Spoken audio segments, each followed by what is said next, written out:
कैसे हुई थी प्रभु श्री राम की मृत्यु। हेलो गाइस, मैं हूं दिलीप जोनवार। आप लोग देख रहे हैं मिस्टर दिलीप ऑफिशियल 4K। तो आइए शुरू करते हैं।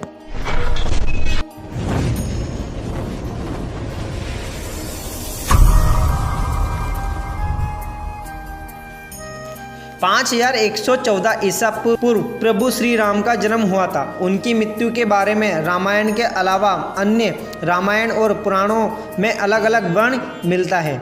एक कथा के अनुसार सीता की सती प्रामाणिकता सिद्ध होने के पश्चात सीता अपने दोनों पुत्र कुश और लव को राम की गोद में सौंपकर धरती माता के साथ भूगर्भ में चली गई। सीता के चले जाने से व्यतीत राम ने यमराज की सहमति से सरयू नदी के तट पर गुप्तर घाट में जल समाधि ले ली। एक अन्य कथा के अनुसार हनुमान जी को अयोध्या में अनुपस्थित देखकर यमदेव ने नगर में प्रवेश किया और एक संत का रूप धारण कर वे राम के महल पहुंच गए। उन्होंने वहां राम से मिलने का समय ले लिया।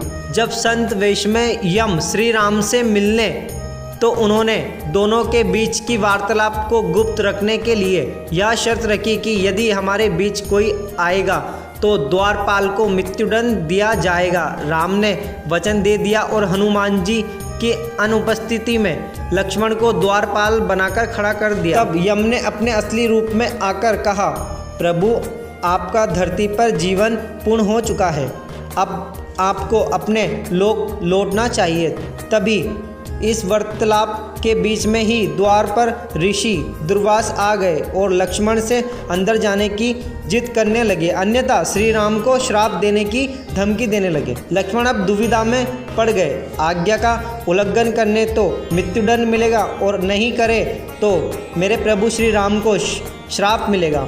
ऐसे में उन्होंने कठोर निर्णय लेते हुए दुर्वासा को अंदर जाने की अनुमति दे दी। वार्तालाप भंग होने के कारण अब श्री राम भी दुविधा में पड़ गए कि लक्ष्मण को मृत्युदंड देना होगा। उन्होंने ऐसे में लक्ष्मण को राज्य से निकालने का निर्णय दे दिया, लेकिन लक्ष्मण ने अपने भ्राता के वचन को निभाने के लिए राज्य से बाहर जाने के बजाय सरयू नदी में जल समाधि ले ली।